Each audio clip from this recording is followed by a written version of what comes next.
छै छीटल चानन छै लिखल छै अर्पण ललाम।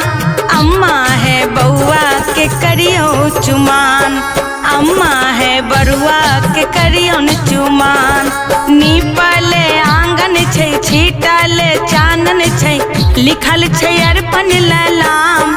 अम्मा है बउआ के करियो चुमान, अम्मा है बरुआ के करियो चुमान।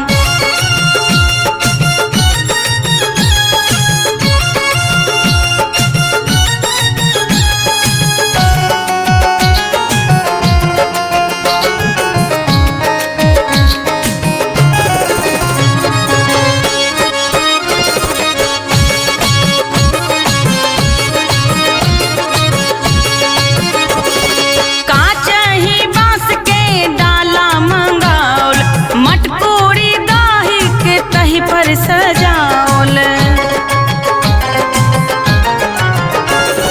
कांच ही बांस के डाला मंगाओल, मटकूरी दही के तही पर सजाओल। केरा पाकल छै मधुर से हो राखल छै तामा में छै दुभे धान। अम्मा है बउआ के करियो चुमान, अम्मा है बरुआ के करियो चुमान।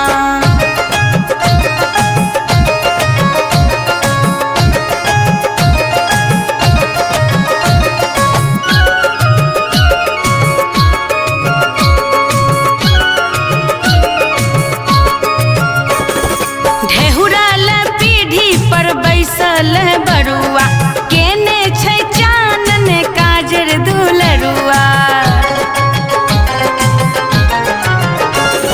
ढेहुराल पीढ़ी पर बैसल बरुआ केने छै चानन काजर दुलरुआ। दाई माई अबियो ने नैना जुड़बियो ने कहियो ने मंगल गान।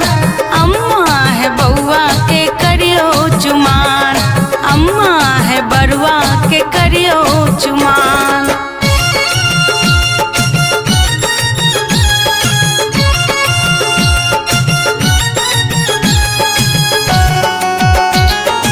अपने सुन रहल छी MM प्रोडक्शनक प्रस्तुति।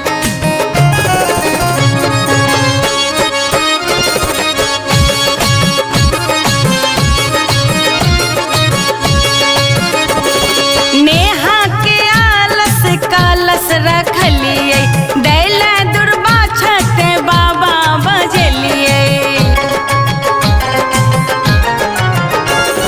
नेहा के आलस कलश रखलिए दैला दुर्बा छते बाबा बजलिए। डाला उठेबै हम बउआ चुमेबै हम अक्षय आशीषक विधान। अम्मा है बउआ के करियो चुमान, अम्मा है बरुआ के करियो चुमान। Recorded by MMP studio Madhubani.